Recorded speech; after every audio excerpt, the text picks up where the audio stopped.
சக்தி உள்ள மாரியாத்தா வெற்றியோடு சொல்லு. கொஞ்சம் ஜோரா சொல்லுங்க. வாக்கு வரக்கூடாது, நல்ல வாக்கு சொல்லு. பிரம்பு கொடுத்தவள பேர் வரும்.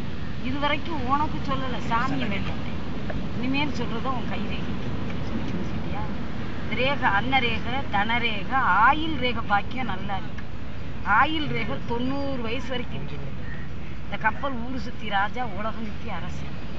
நீதான் பார்க்கத்தான் ஊமை, பூந்துட்டா புளியா வரும். சொல்லுச்சா? உன் கை ரேகையில படிப்பு கல்வின்னு சொன்னா தெரியுதா? வேணும் படிக்கணும்னு ஆர்வம் ஆசை நிறைய இருக்கு, படித்தம் கம்மியா இருக்கு. சொல்லுச்சா? அப்ப இந்த கல்வி வந்து அறபாதியா முடிஞ்சு இப்போதைக்கு இந்த கல்வியை எடுப்போமா இல்ல மாடிச்சு வேலை தொழில்னு சொன்னா தெரியுதா? வேற ஒரு நேரம் சரி சரி அவங்க கேக்குறான். அப்புறமா பேசுறியா? ஒரு 5 நிமிஷம் அப்புறமா கேளுடா. எடுக்கிற எண்ணம் முழு வெற்றி உன்னால அடைய முடியும். 4 பொண்ணு வந்தாங்க, அவ்வளவுதான். நேரம் 4 பொண்ணு வந்தாங்கடா. அது இப்பயும் இல்லை, 3.25 வருஷம். பவித்ரா, பிரியா, துர்கா, சாம்பவி. நீ அங்க போய் பேசுறா. அவ்வளவுதான். மாறணும்னு சொன்னா இன்னும் 48 நாள் போகும். இந்த கைரேகை ஜாதகம் ஓட்ட கைன்னு நான் சொல்ல முடியாது. காசு இல்லைன்னு அதுக்கு ஒரு சில போன் தொலைஞ்சு போச்சு. தெரியல எனக்கு தெரியல. அங்க போய் பேசுறா. உன்னோட யோகத்துக்கு 21க்கு மேல உங்க குடும்பம் படிப்படியா முன்னேறும். சரி சரி டென்ஷன் ஆகாத, நான் பாத்துக்கிறேன். இது நாள் வரைக்கும் சனிகாரம் இது வைக்கிறேன்.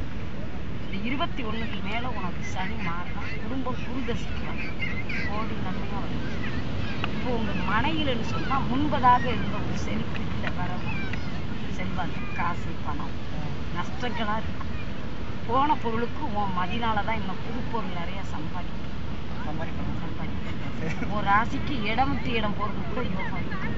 பெரிய மனிதரோட உதவி வேலை கிடைக்கும். அதான் இப்ப என்ன சொல்றேன், வேலை தொழில். எத்தனை பசங்க பாட்டி இவனுக்கு? வயசெல்லாம் நிறைய இருப்பாரு, 90 வயசு வரைக்கும் இருப்பாரு. இப்ப இந்த கை ரேகைக்கு அம்மா சொல்லி போச்சுக்கிறாங்க. எதிர்பார்க்கறதெல்லாம் இது நாள் வரைக்கும் ஏமாற்றமா இருக்கு. உனக்கு யாரும் வேணும்னு செய்தன வைக்கணும். நடபாதைன்னு சொன்னா தெரியாத உச்சந்தி பாதை 3 பிரிவாக இருக்க. என்ன போல் ஒரு மனிதன் கண்ணிக்கு கழிப்பு செய்து போட்ட பொருள் அவங்களோட கிரகம் போகக்கூடிய என்ன போல் ஒரு பொண்ணுக்கு சொன்னா சிறு வயசு 3 வயசு பொண்ணுக்கு ஒரு கிரகம் ஒரு பரிகாரம் செய்து போட்ட பொருள் கைனால எடுக்கல, நீ கண்ணார பார்க்க, கால்னால தாண்டி இருக்கு. அந்த செய்த வந்து ஒருத்தங்களுக்கு இது செஞ்சதே இவன் தாண்டிட்டானா? யாருக்கோ ஏதோ இது கழி நோண்டு பண்ணிருக்காங்கடா, ஏதோ பூஜை, அதை நீ தாண்டிட்டான். கழிச்சு ஒரு பூஜை பண்ணி போட்ட பொருள் நீ இந்த கைனால எடுக்கல, கண்ணார பார்க்கல, காலால தாண்டிட்டேன்னு சொல்ல. அது உன் உடம்புல பாதிச்சுக்கிட்டு இருக்கு. கை காலில் சோரகம், அசாத்தியம், துக்கரம், ஒரு நேரம் இந்த சுறுசுறுப்பும் அது வேணும். பாயின்னு படுத்தாலும் பல சொப்பனங்கள் கனவு ஏற்படுத்தினாங்க. இந்த கிரகத்தால தான் பாதிச்சுக்கிட்டு இருக்கு. இதை என்ன போல் ஒரு தொழிலாளிகிட்ட இந்த கிரகத்தை கழிச்சிட்டு சிவனுக்குன்னு சொன்னா தெரியுதா? விவரம் பூஜை போட்டீங்கன்னா சனிக்கிழமை நான் சொல்றேன்னு போச்சுக்கிறா. குடலேத்தம் தெரியாம கோடி பணம் செவிச்சு என்ன செய்யும்? உடம்புக்கு சரியில்லைன்னா ஒரு ஊசியை போட்டால் தான் தேவையா சொல்லு. அதை வச்சுக்கிட்டே இருந்தா அது வியாதி முத்திக்கிட்டே தான். அதே மாதிரிதான் இருக்கு. கிரகத்தை முதல் கழிச்சு பரிகாரம் செய்யணுமா? இல்ல பரிகாரம் தான். என்ன போல ஒரு மனுஷனுக்கு பரிகாரம் சிவனுக்கு பூஜை போட்டீங்கன்னா ஒரு 3 தேங்காய் பழம் வாங்கி ஒரு அர்ச்சனை பண்ணிட்டு வந்தீங்கன்னா இதுதான் இந்த கிரகத்தை முதல் விளக்கி சனியனை வச்சுக்கிட்டு சாமியை போய் கையெடுத்து எத்தனை வாரம் பண்ணணும்? 3 வாரம் போட்டு 3 வாரமா? சிவன் கோயிலுக்கு போனா சிவன் கோயிலுக்கு 3 வாரம்டா. எந்த கிழமை ஏதாச்சும் இருக்கா? வெள்ளிக்கிழமை. சிவனுக்கு வெள்ளிக்கிழமை, அம்மனுக்குன்னா செவ்வாய்க்கிழமை, சிவனுக்கு வெள்ளிக்கிழமை. இது ஓட்ட கைன்னு சொல்ல முடியாது, பொருளை சம்பாதிக்கும். இந்த கை ரேகைக்கு வந்து 23ல உனக்கு திருமண யோகம் இருந்தாலும் சொல்றேன்னு போச்சுக்கிறாங்க. 23ல வந்தாலும் அவளை நல்லா இருக்கு. 27ல தான் உனக்கு மாநில பொருத்தம் நல்லா இருக்கு. உனக்கு பொண்ணால உனக்கு யோகம்.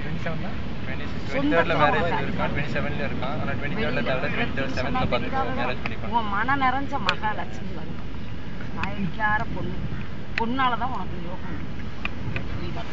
குப்பையில நீ கிடந்தாலும் அந்த வர்ற பொண்ணால கோபுரத்துல உட்காந்துருவேன்னு சொல்லு. வேற என்ன கேட்கணும்? எத்தனை பிள்ளைங்க? உழைக்கிற புலப்பை எதிர்பார்த்துக்கிட்டு இருக்க ஒரு மனசுக்கு ஒரு வாக்கு முக்கியமாடா எத்தனை குழந்தை? எத்தனை குழந்தை? குழந்தையெல்லாம் உனக்கு நிறைய இருக்கு. எத்தனை குழந்தை சொல்லுங்க நீங்களே. அவங்களுக்கு இந்த லவ் மேரேஜ்க்கு என்னடா? இல்ல காதல் கைரேகைகளை பத்தியா குழந்தை அஞ்சு குழந்தை ஐயோ 5 குழந்தை. லவ் மேரேஜா என்னன்னு பாருங்க. சங்கல்ல அவனுக்கு பிடிச்சவளே மனைவி வராளா? அவனுக்கு உனக்கு மன நிறைஞ்ச மகாலட்சுமி வரும்னு சொன்ன. மனம் நிறை அப்படின்னா உனக்கு பிடிச்ச மாங்கல்யம் நீ நம்புன பொண்ணே முடியும்னு சொன்ன. இதுக்கு 50 ரூபாய் 50 ரூபாய் எனக்கு 50 ரூபாய் நம்பிக்கிட்டு இருக்காரு ஐயா. ஆத்திர ஒரு காலம் சேத்திர ஒரு காலமா இருக்காரு. எத்தனை பிள்ளைங்க அவங்களுக்கு? அவங்களுக்கு 5 பிள்ளைங்க பிறகு 3 பாய்ஸ் 2 கேர்ள்ஸ். பசங்க பையன் எவ்வளவு பொண்ணு? 3 பையன். சரி சரி பாட்டி இந்த பையனை பாருங்க. வா வா வா. 20